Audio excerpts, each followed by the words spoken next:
Hello there, I'm Bob Proctor, and this could be one of the greatest misunderstood laws that there is. It's the law of sacrifice. Do you know, the way I was raised, and I would imagine probably the way you were raised, we were raised with the idea that sacrifice was letting go of something that we really valued. And it was sort of losing something that we valued. And there was some people that made great sacrifices, and they were considered very special. But the average person just never made those great sacrifices. Well, sacrifice it's a law that will bring nothing but good into your life. If we understand it, but we've got to understand it, and most people don't understand. Sacrifice is giving up something of a lower nature to receive something of a higher nature. I talked one of the other laws about the last chapter in the Born Rich series, and it was on the vacuum law of prosperity. Well, sacrifice has to do with the vacuum law of prosperity. You move something out to make room for the good that you desire. Sacrifice is giving up something of a lower nature to receive something of a higher nature. And you have to give up the thing of a lower nature before you can receive the thing of a higher nature. So you see, sacrifice is based on a very good understanding of faith as well. Faith based on understanding. This is tricky. This isn't something that's just going to happen like that. Now I want you to think of this for a moment. I want you to imagine that you've gone to a great concert. And you are marveled at the performance that you see. Or go to a great stage play and you see acting that is impeccable. Or watch a great award-winning movie and you'll see acting and you'll think, wow. Or you may watch somebody like Tiger Woods. Watch the great athletes. Some great soccer player, a great golfer, a great ball player. Watch the Olympics and you see those swimmers or those athletes, and you think, wow, how does that happen? Well, it doesn't just happen. As this author said, granted, they may be exceptionally gifted, but those final magical results come not by chance or accident, but they come from discipline.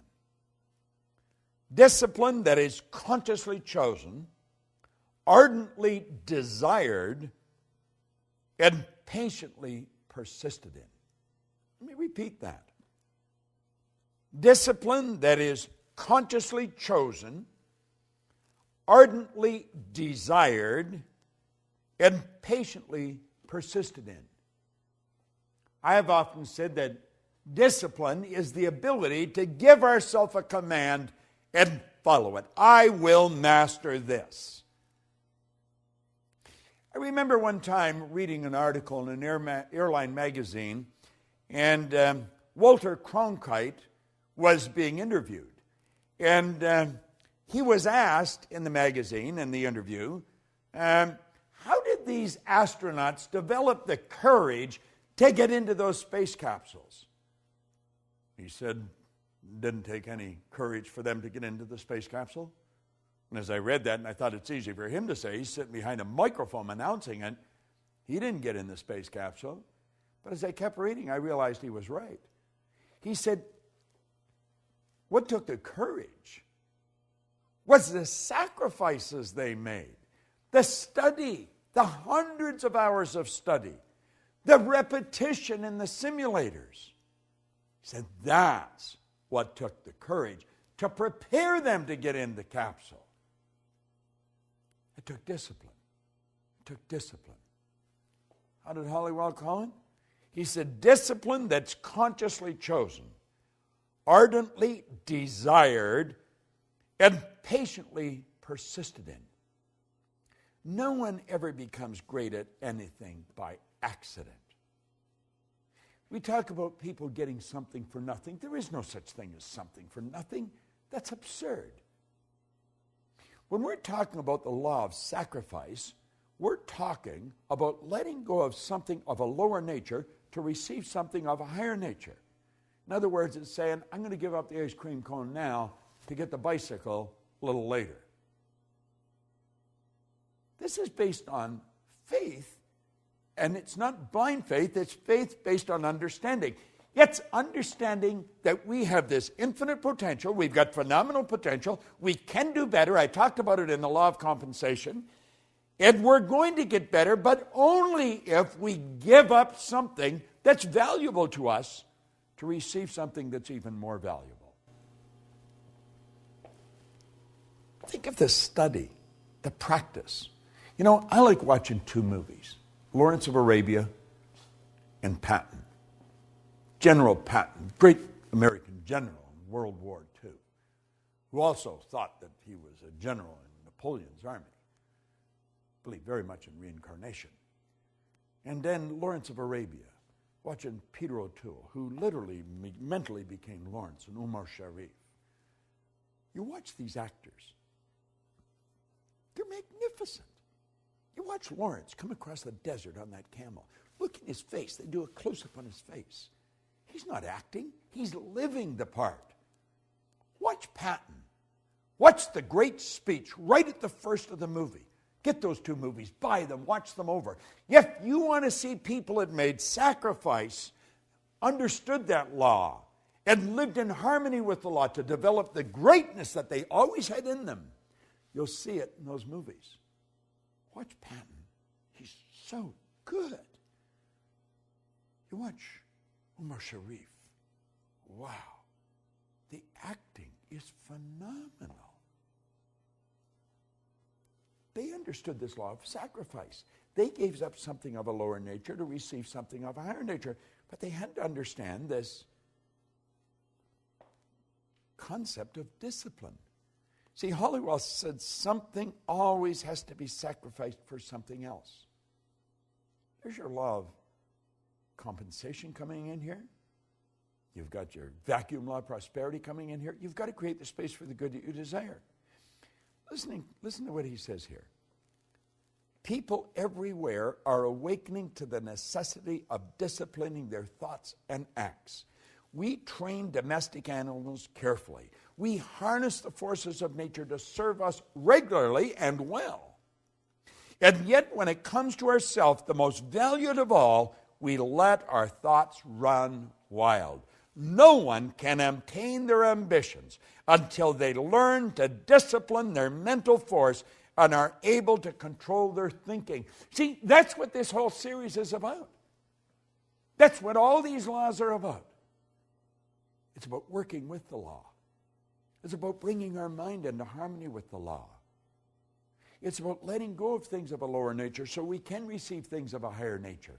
This doesn't happen by accident. The greatest marketers in the world, they spent years studying what they're doing. The greatest athletes, they spent years perfecting their skills. There's no free lunch. You're not going to get anything for nothing. You're going to have to make sacrifices. You're going to have to give up something of a lower nature to receive something of a higher nature. This whole universe operates by law. The law is something that happens every time for every person everywhere. Yet we've got to understand that sacrifice is a law. Get in harmony with it. Understand it.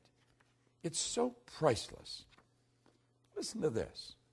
Hollywell said, you cannot enjoy the satisfactions and pleasure of a true friendship and indulge in a bad temper. If you will not sacrifice your temper for friendships, you're going to sacrifice your friendships for a bad temper. Isn't that good? One cannot have a sterling character that friends will respect and trust and resort to crooked practices. If he will not give up his crooked ways of trustworthiness, he will have to sacrifice his trustworthiness for crookedness. You don't even have to think too deep on this to realize it's true. But I'll tell you something you will have to do. You'll have to work at it every day to make it a habitual part of your life, to make it a part of your paradigm. You see, most of the things we do are controlled by paradigms, habits. Paradigm's nothing but a multitude of habits. And if we're going to change our life, we're going to have to change our paradigm. We're going to have to sacrifice the habit of a lower nature for one of a higher nature.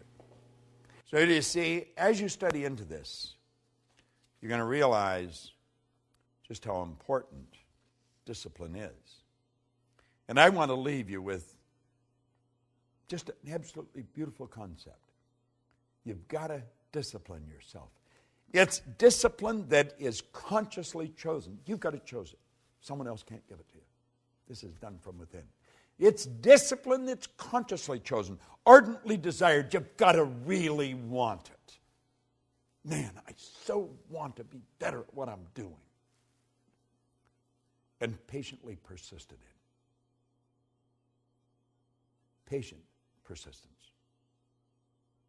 Seems like an oxymoron, isn't it? It's not. Patient persistence. Just steadily focused where you're going. You've got it. You've got all the talent and ability. You've got it inside. But if you're not prepared to sacrifice what you've got, you're never going to get anything better. And understand this. It's create or disintegrate. If it doesn't get better, it's going to get worse. You've got to discipline yourself. And you've got to live in harmony with this law of sacrifice. You'll be so glad you did. Working in harmony with the laws. It's such a winning concept. I've proved it in my life. My friends all have in their life. That's why they're my friends. We work in harmony with the law. We're not perfect. We're working at it. Every day. I want you to work at it every day. This is Bob Proctor. Thank you.